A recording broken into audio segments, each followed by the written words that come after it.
Salam alaikum, bonjour à tout le monde, c'est votre frère Massanta Benito de Massanta. Je vous dis bonjour et un très bon week-end à tout le monde dans vos différentes familles. Ce matin, nous allons devoir débattre sur 2 ou 3 sujets, Inch'Allah. Je vous dis bonjour. Akapi Abou Keita, ça c'est mes premiers abonnés, salam alaikum. Bonjour aussi sur mes amis sur YouTube, @Massanta Benito officiel. Continuez à vous abonner sur ma page YouTube aussi. À mon frère Diallo Bakar Astro et Seydou Bari, salam alaikum, partagez. Mata Senkoundiabi, salam alaikum, partagez, mettez le cœur s'il vous plaît. Nous avons appris avec regret que le ministre de la Défense, Aboubakar Sidiki, Idi Amin est en colère. Bonjour, partagé. Ali Makonde, comment vas-tu?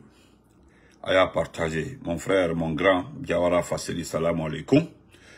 Le ministre François Bruno est parti dire des conneries en Guinée forestière. Nous allons répliquer par rapport à ça. Et nous allons répondre aussi à cette petite personne, voilà, moi je l'appelle comme ça, une toute petite personne, voilà, une personne minable. Vous ferez ta réponse, Inch'Allah. Donc, partagez, bonjour. J'ai vu vos messages par rapport à hier vendredi. Donc, c'est vrai, j'ai pas fait de live et comme vous le savez très bien, voilà, ma voiture a fait un accident. Donc, c'était hier les délibérés.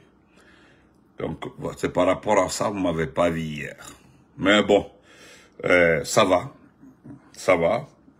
Quand vous faites un accident ou votre véhicule fait un accident, il y a la police report qui arrive, il y a la question de rencontrer l'assurance, de discuter, tout. Vu que ce n'est pas même vous qui conduisez, vous avez vu, donc il y a tous ces petits détails. Ça m'a pris tellement de temps hier, donc je ne pouvais pas faire de live. Bon, bref, ça c'était hier.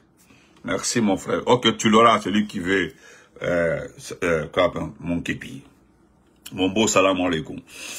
Je voudrais dire à monsieur monsieur Mourana Souma, le ministre des Finances.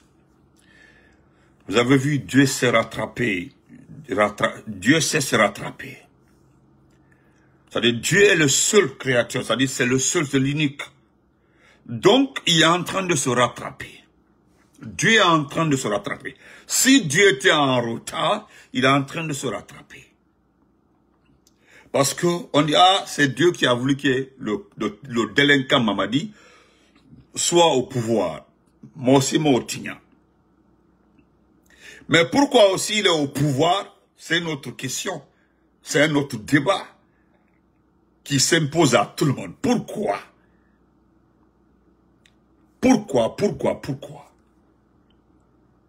Le délinquant est venu mettre notre économie à terre. Embrassons, parce que les gens l'ont accepté. Nous l'acceptons.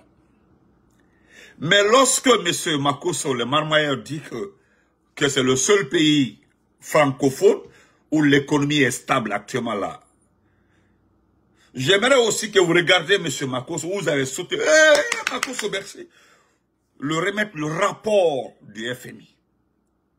Un rapport mitigé, un rapport honteux, un rapport qui montre clairement votre incompétence.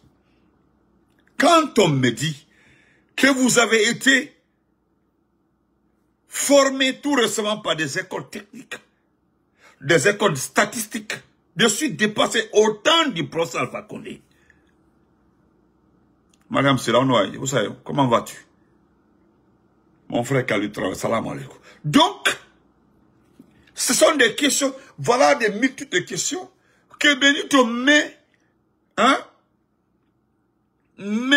devant vous. Prends au moins le rapport du FMI et tu donnes à Makosso, parce que moi je ne condamne pas Makosso parce qu'il n'est pas économiste. Il n'est pas économiste, Il ne connaît pas la statistique. Il ne sait pas ce qui se passe dans ce pays. Il est logé dans un hôtel 5 étoiles. Il est nourri matin, midi, soir. Il ne connaît pas les conditions de vie des Guinéens. Est-ce que vous voyez? Donc lui, je le dis encore une fois, il n'a rien à se reprocher. Il est libre de dire que l'économie se porte très bien. Il a pratiqué la route d'Alaba. Je pense que vous avez eu la chance. Voilà. Il a eu la chance de rencontrer la population de Dalaba. J'ai le rapport d'Alaba, je ne vais pas mettre mes amis parce que j'ai soutenu à Dalaba. J'ai fait ma soutenance à Dalaba, à l'immeuble de Dalaba. Vous comprenez? Donc il est là-bas. C'est le côté économique qui me fatigue parce que vous lancez la saison touristique. Je ne sais pas qu'est-ce que vous avez à vendre dans ce pays en matière de tourisme. Voilà. Mais ce qui m'intéresse, est-ce que M. Mourana Souma, vous vous rendez compte aujourd'hui que dans le rapport du FMI, dans le rapport du FMI, notre pays, dans la prévision 2000, votre prévision, 2040, nous serons à moins combien? S'il te plaît, je voudrais que vous mettez le rapport là. Mettez le rapport devant, pas Makosso, mais rendez public le rapport. Et puis on est quitte. La façon dont vous ne voulez pas montrer les conventions minières là, minières du moins. Mais, c'est vous qui gardez le dossier.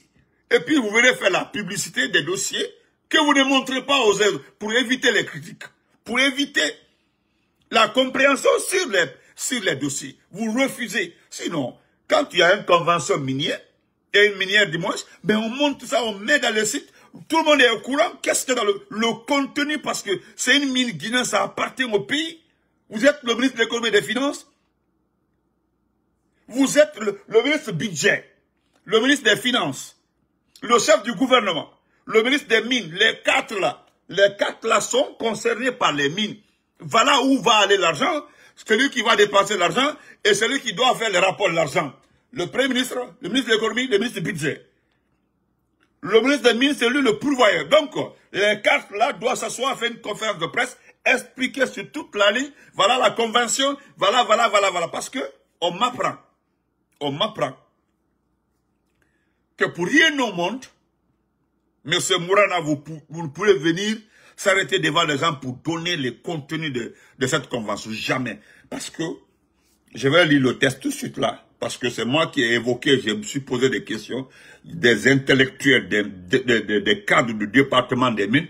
Il y a un cadre qui est venu m'expliquer à l'interne, me détailler pourquoi cette convention ne sera pas mise sur la place publique.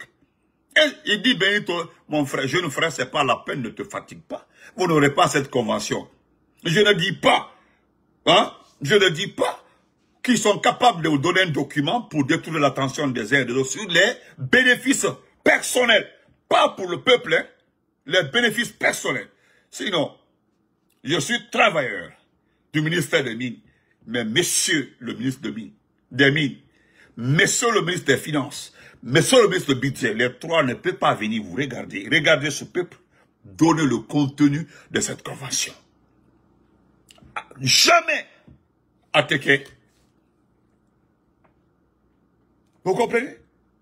Et puis ce qui est honteux, monsieur Mourana, ce qui est déplorable et honteux, que dans ce pays, comme je le dis souvent, les gens ne connaissent pas ce qu'on appelle le projet de développement, les projets de société. Et c'est vraiment, comment on appelle ça, le partage des revenus, distribution des revenus. Voilà des mots comme ça. Non, vous n'entendrez jamais un responsable parler de ça. Vous êtes capable d'aider le délinquant Mamadi à trouver de l'argent pour acheter plus de 300 blindés. 300 blindés. Merci beaucoup. Plus de 300 sacs blindés coûtent entre 150 et 300 000 $. Un blindé. Un blindé, c'est entre 150 et 300 000 $. Nous en avons 300 aujourd'hui. Les derniers sont arrivés le vendredi. Plus de 150 blindés. Multipliés par, prenons la moyenne, 200. Multipliez 150 blindés par 200 000. Oui. En ce moment, si on était pour le peuple, on pensait au peuple, on est venu pour le peuple, on aurait pris cet argent. Parce que nous ne sommes pas en guerre. Le président Lansana Conté nous a resté une bonne armée. Dadis n'a pas détruit cette armée. C'est pourquoi on a réorganisé cette armée. Le professeur Alpha Condé, le président de la République, est venu ordonner, organiser, réformer cette armée. Notre armée n'a pas de problème d'équipement, n'avait pas de problème. Le seul problème de l'armée guinéenne, c'est pour le logement et autres. Donc, pourquoi on prend des millions de $, mettre dans l'achat des blindés, dans l'achat des armes? Nous ne sommes pas en guerre. Nous ne sommes pas menacés. Hein? Nous ne sommes pas en guerre, hein, je le répète. On n'est pas attaqué. Il n'y a pas une guerre civile. Rien du côté sécuritaire qui peut pousser ce pays à prendre des millions de $, hein? Prendre des millions de $, mettre dans l'achat des blindés. Même ton propre pays, ta propre population, c'est-à-dire ta propre population, la population guinéenne, c'est-à-dire ce peuple guinéen, ne voit pas l'utilité de ces armes. Parce que même dire, en cas de manifestation, on peut l'utiliser contre lui, mais le peuple ne voit pas. Prendre des blindés de l'armée, tirer sur... Non, on est loin de là. Si vous avez vraiment des projets de société, parce que voilà là où se trouvent les projets de société. Au lieu de venir nous dire que Simandou est un projet de société, on vous rappelle, c'est des millions de $, que vous avez envoyés dans l'achat de ces blés. Voilà pourquoi cette petite France organise, comme l'a dit Ablaye Kourouma, c'est eux qui organisent les coups d'État, c'est eux qui valident les coups d'État, c'est eux qui savent la différence entre les coups d'État. C'est-à-dire c'est la France qui catégorise les coups d'État. Les coups d'État avantageux, les coups d'État les coups d'État nuisants, des coups d'État, c'est-à-dire ils ont plus de 7 catégories de coups d'État, la seule France. Le coup d'État là est normal, est légitime. Cet autre coup d'État est anormal, illégitime. Hein? L'autre coup d'État là, nous allons voir. Cette catégorisation de coups d'État est la spécialité de la France. Aujourd'hui, tous ces blindés-là sont made in quoi? Qui les fabrique? Qui les vend? C'est la France. Ces lobbies ont vu que ce petit veut se protéger. Contre qui? Pas contre le peuple. Parce que même si tu as toutes ces armes, il suffit que le peuple se lève un beau matin. Le peuple là se lève un beau matin. Bloque tout qu'on a crié. Même si tu jettes des millions de gaz lacrymogènes, tu tires sur ce peuple-là. Ça prendra que 1 heure de temps, ou 30-40 minutes. Il y aura un militaire qui va te rappeler à l'ordre. C'est arrivé au temps des choses. Amadou Toumane Touré est l'ancien président. Je me rappelle, j'étais au collège, je crois bien. J'étais au collège. Lorsque le président malien, lors des manifestations des élèves, l'ancien patron de l'armée a vu, c'était Amadou Toumane Touré qui était patron, il a vu que les militaires tiraient sur les élèves. Les gens tombaient. Il y a eu 12 à 24 morts. Non, il a arrêté le bain de sang. Il a commencé par prendre le président. C'est-à-dire, c'était rapide. Parce que là, ça tombait. Les gens ont dit, non, ce n'est pas ça.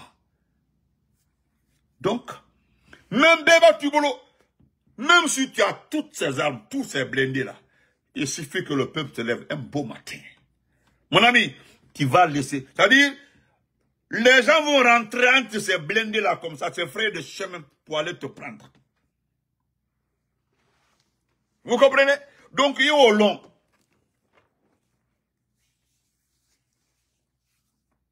C'est même, écoutez, monsieur Mourana, parce que c'est toi le ministre des Finances. Les documents que nous avons en possession aujourd'hui, les documents indiquent bien que c'est toi qui trouves de l'argent pour acheter, parce que Doumbouya est tellement intelligent, il refuse de prendre l'argent des mines qu'il gagne personnellement pour acheter les armes. Moussa Traoré, merci, c'est Moussa Traoré. Ce qui est arrivé à Moussa Traoré, il faut demander, le frère a bien, voilà un monsieur qui a la mémoire très bien assise. C'est autant de Moussa Traoré. Il avait tout, il a sorti l'armée contre le peuple. Ça a pris 10, 20, 30 minutes. Lorsque ATT a appris qu'il y a eu 12 élèves morts, il y a 10 commerçants, nos 5 commerçants, si j'ai bonne mémoire. Le total faisait 24, 34 morts, quelque chose comme ça. Il a commencé par prendre le président, il est parti le trouver au palais, parce que le palais malien là est isolé, il est parti le trouver, il l'a pris. Il l'a pris, il a dit que ça ne peut plus marcher comme ça. Il a demandé qui a ordonné de tirer sur le peuple. Bon, il l'a pris, et puis ça s'est réglé à la minute. Il a organisé les élections, il est parti. Alpha Condé est venu, il est parti. Il est revenu pour être président, parce qu'il a bien géré la petite transition. Je vais terminer, M. Mourana.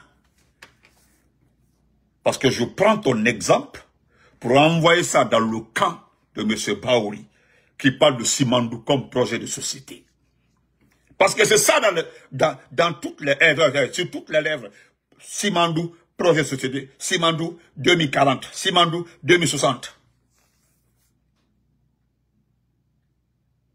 Aujourd'hui, j'ai fait une estimation, malgré que je te charge hier, j'ai fait une estimation de 300 blindés multipliés par 200 000 $. C'est-à-dire 300 blindés par 200 000 $ par blindé. L'argent là, j'ai fait des estimations par rapport au pont, par rapport aux routes, par rapport aujourd'hui, à beaucoup de mains, j'ai mis ça de côté. Je suis revenu à la raison, c'est-à-dire ce qui concerne la population, les enfants de ce pays. Parce qu'on a la mémoire là, hein. On nous a dit ici là que vous êtes venus corriger le passé, corriger les actes du passé. Aujourd'hui, nous avons le rapport du ministère de l'enseignement pré-universitaire. Nous avons les statistiques. Combien de collèges n'ont pas de toit? Combien de lycées n'ont pas de toit? Combien de lycées n'ont pas de porte? Combien de collèges? Des sous-préfectures qui n'ont pas d'école primaire, qui n'ont pas d'école élémentaire. C'est-à-dire qu'il y a des sous-préfectures qui n'ont pas de collège. C'est-à-dire je fais un tableau personnel. J'ai fait le parallèle. De l'argent qu'on a mis dans les blindés, si on était là, parce que c'est l'argent du peuple, ce n'est pas l'argent de Mamadi. Les mines appartiennent au peuple. Cette ressource Simandou appartient au peuple. Parce que vous n'avez pas de revenus portières, vous n'avez pas de revenus douanières, vous n'avez rien, vous n'avez pas de recettes. Si ce n'est pas les mines, cet argent appartient au peuple, normalement. Ce peuple-là a besoin de l'argent, a besoin d'écoles. Même si vous n'en construisez pas, vous n'avez pas les moyens pour construire. Mais les écoles qui sont présentes, quand même, méritent d'entretien. Au lieu d'aller mettre des milliards de francs guinéens dans des blindés, venir les faire pour effrayer le peuple guinéen. Mais le président Alassane Ouattara partage son argent. Il met la bonne partie d'abord dans le développement agricole, dans les infrastructures routières, portières, Alassane Ouattara. Le reste, il en va dans l'achat des armes. Voilà, le Sénégal, tout récemment, est en train de voir comment revoir sans arrêter des projets qu'ils ont trouvés au temps de Macky Sall. Ils ont, comment on appelle ça? Ils sont revenus sur tous les contrats signés par Macky Sall. Les améliorer, annuler certains partis. Mais vous comprendrez dans tout qu'on ne parle que du peuple. On dit que ce n'est pas avantageux pour le peuple, ce n'est pas avantageux pour les régions. J'ai suivi le débat, on dit non, cette région a besoin de ça. C'est-à-dire, on parle de région, on ne parle pas d'armes. On parle de région. Lors de la rencontre entre le Premier ministre sénégalais et le ministre des Travaux publics, des Transports, des ressources environnementales et autres, j'ai oublié, mais il y a 4 départements comme ça. Ils se sont focalisés sur les besoins des départements, c'est-à-dire les régions. Personne n'a évoqué là-bas comment trouver 3 chars, 20 chars, 30 chars de blindés pour le Sénégal. Non, parce que le Sénégal n'est pas en guerre. Il n'est pas en guerre. Nous sommes loin de la guerre et puis c'est nous qui on s'arme. C'est contre qui? Et là, on nous dit que l'économie se porte très bien. Donc, nous allons revenir sur le ministre de la fonction publique, parce que j'appelle ça la haute marmaille.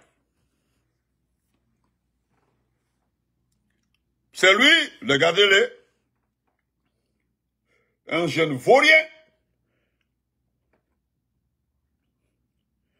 Voilà des gens, des forestiers qu'on a pu bien sélectionner parce que c'est les bénis oui-oui. Ils acceptent tout, ils sont d'accord avec tout est bon pour eux. Et voilà ce qu'il est parti baver en forêt. Il est parti sortir de lui en forêt. Sans se gêner, un jeune qui n'a même pas 45 ans se permet de nier aujourd'hui les indices, c'est-à-dire les éléments qui qualifient la démocratie d'un pays. Il nie carrément. Il est le ministre de la fonction publique. Et voilà ce que lui demande, parce qu'on envoie les petits forestiers en forêt pour aller nous saouler. On prend des petits peuls, on envoie en Moyenne-Guinée pour saouler les peuls. On prend un petit malin qui est perdu, on envoie en Haute-Guinée, en Badema, les Agnamademe.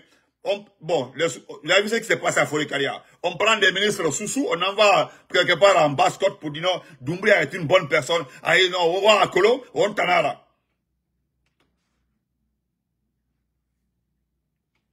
Et voilà. Et c'est comme me dit, je vais lire les informations rapidement. Voilà ce que cet individu qui ne peut pas venir nous expliquer où se trouvent les dossiers de ceux qui ont déposé l'argent pour le recrutement à la fonction publique. Il ne peut pas. Chacun avait déposé, les gens ont déposé 100 000. Mais Idi Amin a ramassé ça, il a empoché. Nous allons terminer par cet animal tout de suite là. Idi Amin, le premier ethno de ce pays. Et voilà ce que M. Bruno dit en forêt. Le petit Kissi perdu, voilà. Quand tu vas parler d'un Kissi, tu vas dire non, qui a généralisé. Je ne généralise pas, hein. Je parle de lui. Je ne suis pas en train de généraliser. Ils ont pris son nom là pour aller attaquer les Kissi. On dit qu'ils sont comme ça. Allez-y voir les commentaires, disent voilà, ça, les gens disent non, ça ne me surprend pas, c'est un Kissi. C'est pas normal. C'est pas normal. Et voilà ce qu'il dit. Écoutez très bien, parce que c'est très grave. Normalement, il doit être démis de ses fonctions et puis mis aux arrêts. Parce que c'est grave. Il dit, on dit le ministre Bruno aux hommes de médias à Zérékoré. La voix du journaliste peut créer de l'instabilité, déséquilibrer la nation. Et c'est vrai. Donc voilà ce qu'il dit. On dit en séjour dans la région forestière, le ministre de la fonction publique a animé une conférence de presse. Faya François Bruno, parce qu'il s'agit de lui, c'est un qu'ici, n'a pas manqué de s'exprimer sur les conditions de travail des journalistes, mais également sur la convention collective de ces derniers, parce que vous savez, ils sont tellement champions en création de gros mots. Vous savez ce qu'ils ont créé actuellement là?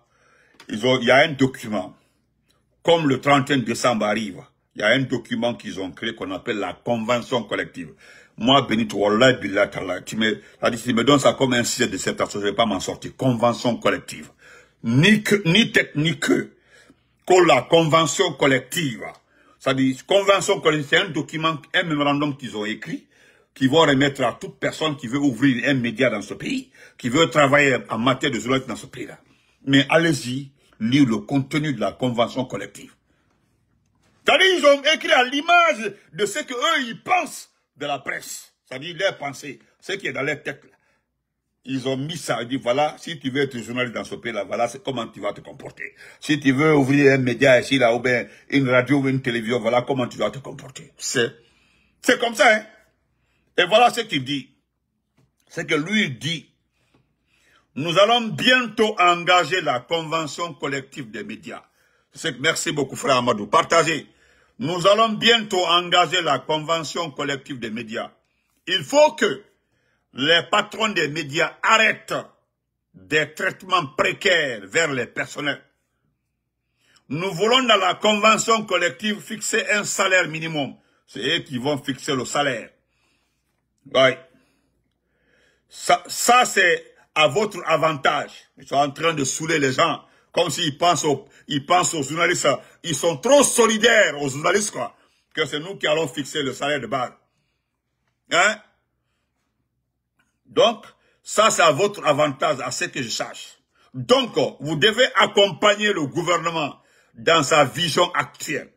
Écoutez, hein? Donc vous devrez accompagner le gouvernement dans sa vision actuelle. Personne ne va vous empêcher d'exercer votre métier si vous restez dans la déontologie. Ça c'est valable dans tous les pays du monde. Aux États-Unis, le pays le plus grand modèle démocratie dans le monde, les journalistes ne sont pas permis de dire tout ce qu'ils veulent, ce qui est faux. Ce qui est aux États-Unis ici là, les journalistes sont critiques, ils attaquent le président. J'ai continué, hein. Il dit que ici là on attaque le président, on traite le président ici là.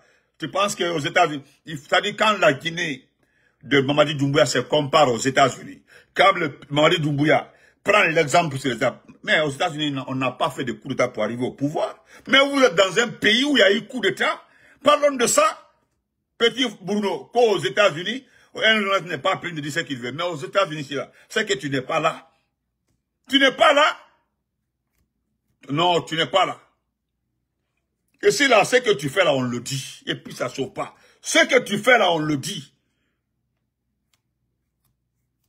Mais en Guinée, là, si le gouvernement fait quelque chose et tu le dis, tu le donnes à la maison centrale. Mais il faut parler de ça.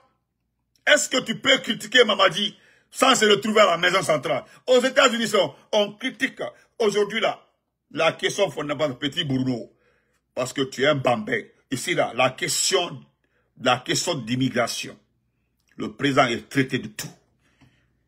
Ils l'ont traité de tout. C'est la question migratoire. C'est parce que tu es bête, tu n'es pas là. Aujourd'hui, il y a le traitement, si tu entends ce qu'on dit de Biden. Je peux prendre les photos des affiches électorales là, t'envoyer. Il y a l'animosité dans les affiches.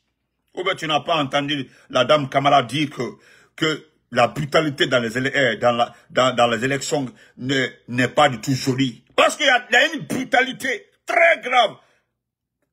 C'est parce que tu es bête, tu n'écoutes pas. C'est pas ce que France 24 te raconte. Tu n'es pas là. Il faut suivre les journaux et les médias. Mais tu vas le regretter. Aux États-Unis, c'est la même. Quand tu sors, il y a des affiches partout. Des affiches comme ça au bord de la route. Il faut lire les affiches. Tu n'es pas là et puis tu veux comparer la Guinée, bande de vauriens, la Guinée et les États-Unis. Mais qui peut comparer les amis? Mais tu ne sais pas comment les médias américains fonctionnent. Vous arrêtez les activistes, vous les mettez en prison. Les blogueurs, vous les mettez en prison. Tu penses qu'un artiste peut insulter dans une chanson quelqu'un? Non, tu ne peux pas le faire. Et dans votre pays là, il y a des artistes qui ont fait un album sur le nom des gens en insultant leurs parents. Ici là, dans une chanson, tu insultes quelqu'un là, tu vas en prison. Dans une chanson, tu dis son nom, tu mentionnes son nom. C'est pas son surnom, hein, mais son vrai nom. Tu l'insultes dans une chanson. Mais tu vas en prison, il peut porter plainte contre toi. Docteur Massé, comment vas-tu? Tu n'as pas compris. Mais voilà quelqu'un qui bientôt qui va sortir son album. Il a son spectacle à Koya quelque part là. C'est mon nom, c'est le nom de Damaro qui est dans l'album. Si c'était aux États-Unis, mais il va en prison. Parle de ça.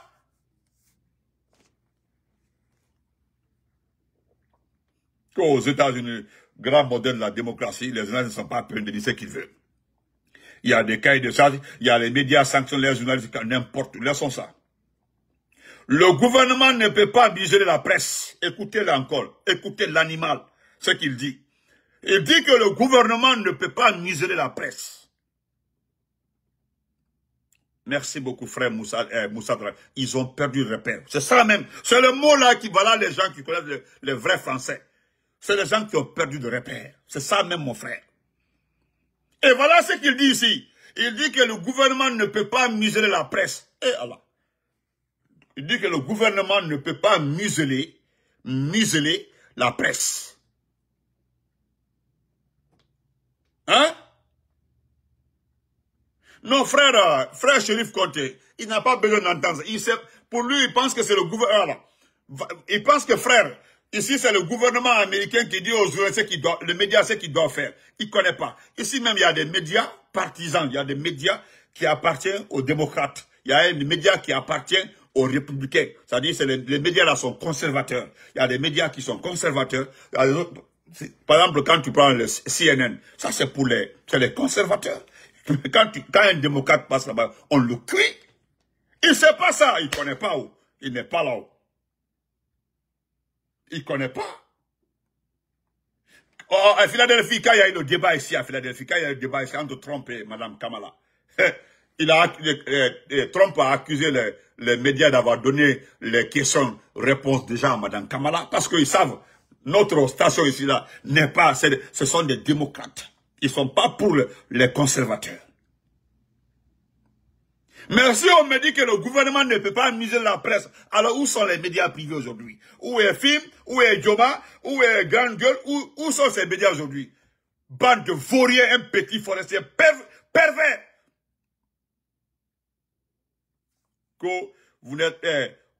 Vous êtes nos partenaires. Nous voulons travailler ensemble. Ce qu'on vous demande, c'est de rester professionnel. C'est bien pour vous. C'est bien pour la nation. Parce qu'un journaliste, c'est comme un militaire. Un journaliste, c'est comme un militaire. Allahu Akbar. Un journaliste, c'est comme un militaire. On souhaite qu'un militaire se comporte bien avec son armée. Écoutez, hein, on souhaite qu'un militaire se comporte bien avec son arme. Parce que l'arme qu'il a, c'est un danger. La moindre erreur, ça peut faire des dégâts. La voix du journaliste, le micro que vous avez, ça peut créer de l'instabilité, ça peut... Kabako, Wallah Kabako, la sœur Fanny. Kabako, il faut aller dire ça à Mali Doumbouya. Il faut dire, va dire ça à Mali Doumbouya. Voilà des choses nous avons besoin dans ce pays. Il faut aller dire ça à Doumbouya. Ce que tu veux dire ça à Doumbouya, tu peux regarder Doumbouya pour dire ça. Hein? Hey. Kabako. Je vais terminer par ça. Rapidement. Nous allons revenir après sur l'entretien de Lasseda Diallo. Et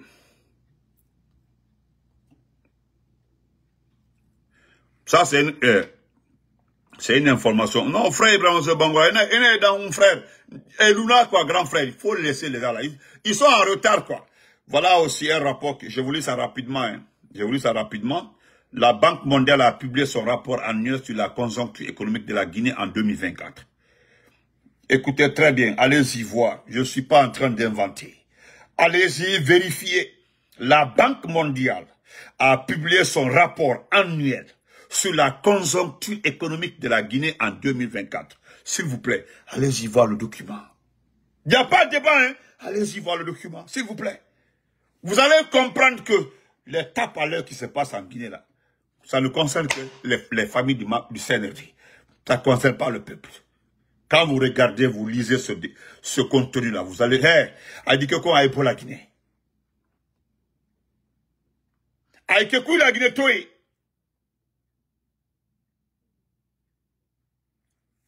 Je vais lire un peu parce que j'ai pris assez de temps. Bon, on dit, la Banque mondiale a publié son rapport annuel sur la conjoncture économique de la Guinée en 2020, intitulé « Gestion des ressources naturelles pour le développement », soulignant une croissance du PIB de 7,1% en 2023. Ce rapport met en lumière les dynamiques économiques récentes et les défis auxquels le pays fait face, notamment dans le secteur minier et agricole. Vous avez vu, le rapport indique que la solide performance du secteur minier, en particulier la production de la bauxite, bauxite et d'or a été le moteur principal de cette croissance. La production de bauxite a connu une hausse de 22%, tandis que les exportations d'or ont augmenté de 10%. Ces résultats sont attribués à des investissements privés et publics croissants qui ont également stimulé la demande intérieure. Maintenant, l'inflation, qui s'élevait à 11,6%, il y a eu ralenti aujourd'hui. Le rapport est loin. Quand vous lisez le départ, hein, vous lisez le départ, vous pensez que c'est du bon jeu. Mais quand vous rentrez dans le rapport jusqu'à la fin, là, vous n'allez pas en revenir. Parce que ce que le rapport veut dire par là, c'est que tout est lié à l'exportation de la bauxite. C'est la bauxite et l'or. C'est-à-dire aujourd'hui, là, la production a augmenté. La production de la bauxite a augmenté. La production de l'or a augmenté. C'est-à-dire les deux productions ont augmenté. Mais l'impact sur la population, la croissance, ils ont fait un tableau extraordinaire. Parce que tout de suite là, tu vas aller demander à Madi, où va cet argent-là? Ils vont insulter tes parents. Ils vont insulter tes parents, ils vont directement. Parce que quand vous regardez le tableau, l'exportation de la bauxite a augmenté de 22%. L'exportation de l'or a augmenté. Mais regardez notre pays. Où va cet argent? Il va commencer à dire la mort bénéni. Où va cet argent?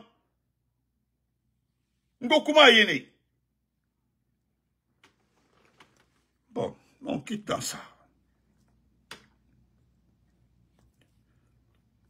Excusez-moi.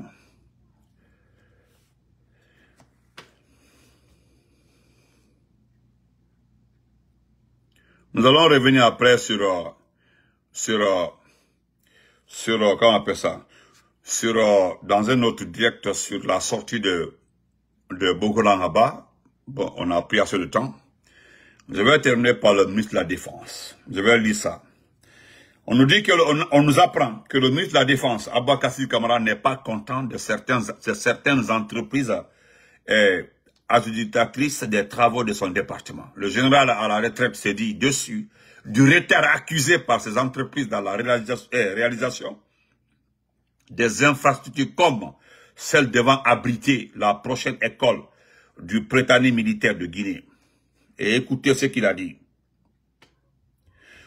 Non, voilà mon frère qui dit un bon mali que c'est quoi allemand Traoré. Kuma yene voilà. Enfin, Kuma le grand frère, Kuma yene quoi. C'est-à-dire la boxe, c'est que le frère dit à Mali que la Kuma yene quoi. C'est-à-dire on dit ah la production de la bauxite a augmenté. On dit non, l'or a augmenté. L'argent rentre, mais dès que tu vas poser la question de savoir où va cet argent, ils vont insulter tes parents. Là, ils vont aller prendre Makoso. Ou bien chercher quelqu'un pour dire non, l'économie se porte bien. Non, je vais lire ce que Idi Amin, l'ethno numéro 1, dit. Il dit, je suis dessus des entreprises. J'ai dit que je ne donne pas les travaux du ministère de la Défense à des étrangers. Je les donne aux Guinéens pour faire travailler les entreprises guinéennes, les artisans guinéens. Mais, comme vous le voyez, il y a qu'une seule qui a en avance par rapport aux autres. Je le relis parce que c'est des petites écritures. Ça, c'est Idi Amin qui est fâché comme ça. Il dit, je suis dessus des entreprises. J'ai dit que je ne donne pas les travaux du ministère de la Défense à des étrangers. Je les donne aux Guinéens pour faire travailler les entreprises guinéennes, les artisans guinéens. Mais, comme vous le voyez, il n'y a qu'une seule qui est en avance par rapport aux autres. Et il vient encore à bas, il dit, les gens doivent respecter les engagements. Cette école, le 1er septembre 2025, il faut que le Britannique militaire déménage d'ici pour qu'on continue l'extension. Il dit ça en criant, en crachant sur les gens, quoi. Parce que quand vous approchez des gamins comme ça, ils vous parlent là, c'est votre visage là qui va prendre ses salives. Tout ça là, même Bédikedadi, il n'y a pas la Bédikedadi. Je voudrais dire à M. Abba Kassim Kamara Idi Amin de donner le nom de toutes les sociétés, toutes les entreprises qui ont signé avec lui. Écoutez-moi très clairement. Demandez à M. Idi Amin, le ministre de la Défense, de vous montrer de vous donner la liste des entreprises, des sociétés qui ont souscrit avec le ministère de la Défense. Wallahi billah ta'ala. Si vous trouvez un sous dedans, vous trouvez un forestier dedans, vous trouvez un peul dedans, coupez ma tête. Toutes les sociétés qui ont eu des contrats avec le ministère de la Défense, là, qui donnent leur nom, Abakassi, regarde les Guinéens, donnent leur nom. Si tu es sûr que ce sont, tu as donné ça aux Guinéens pour que les entreprises guinéennes travaillent là, il faut donner les noms, les propriétaires de ces sociétés. Si tu oses, non. Nous connaissons ceux qui ont eu des contrats avec le ministère de la Défense. Nous connaissons ceux qui ont eu des contrats avec ton département. En Calon. Si tu veux qu'on rentre dans la vie de ta famille, Andafo. Andafo, c'est-à-dire celui qui est chargé uniquement des briques. Hein?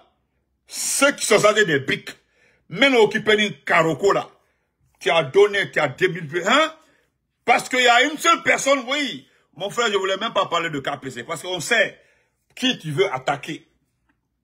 Et la seule société qui a en avance là, en cas le moment dit, il faut laisser, arrête de tromper les gens. On sait qui a reçu, qui n'a pas reçu. On sait qui a signé. Mais tu veux déplacer cette école. Ce n'est pas une priorité, normalement, du ministère de la Défense. Parce qu'il y a une autre école qui a été totalement renouvelée. Maintenant, tu veux déplacer cette école pour l'envoyer ailleurs. À quel prix? Il faut donner ça aux Guinéens. Regarde les Guinéens, donne les dépenses exactes du nouveau Britannique militaire. S'il te plaît, l'école là.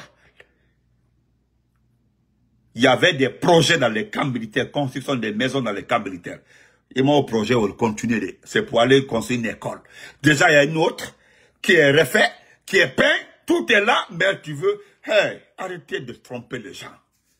Vous n'avez pas de priorité, vous n'avez pas de projet pour ce pays. Vous êtes en train de créer des projets pour empocher l'argent, c'est tout. Allez au fond de main. Sinon, allez-y voir le camp de Daboula. Le camp de Daboula a besoin d'être déplacé. Demandez aux gens de Daboula. Ça se trouve au Carrefour là-bas.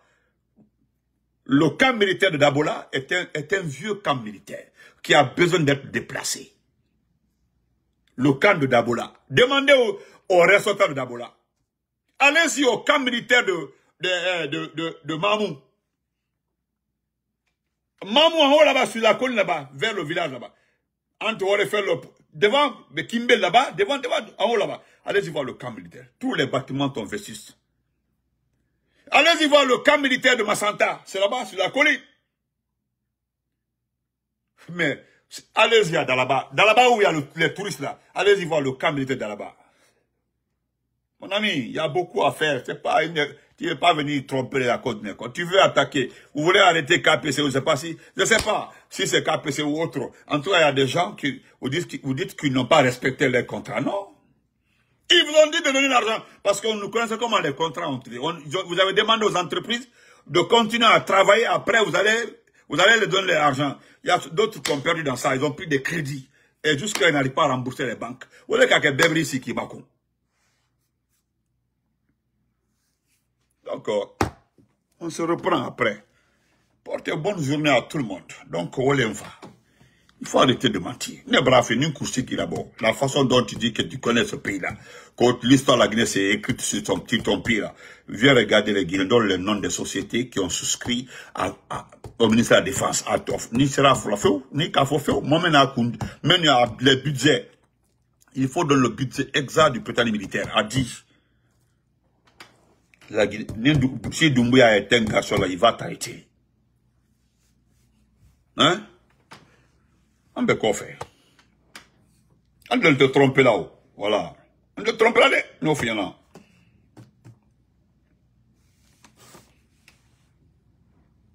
C'est ça même. Oh, merci mon frère Kroba. Il s'impose la force sur l'idée négative. Oh, voilà un intellectuel.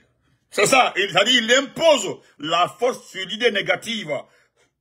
Voilà, le frère a été un philosophe. C'est la vérité. C'est un monsieur qui fait le semblant. C'est-à-dire, il fait comme s'il est dans le sérieux. Et pourtant, c'est le plus grand prédateur économique de ce pays-là. Idi Amin.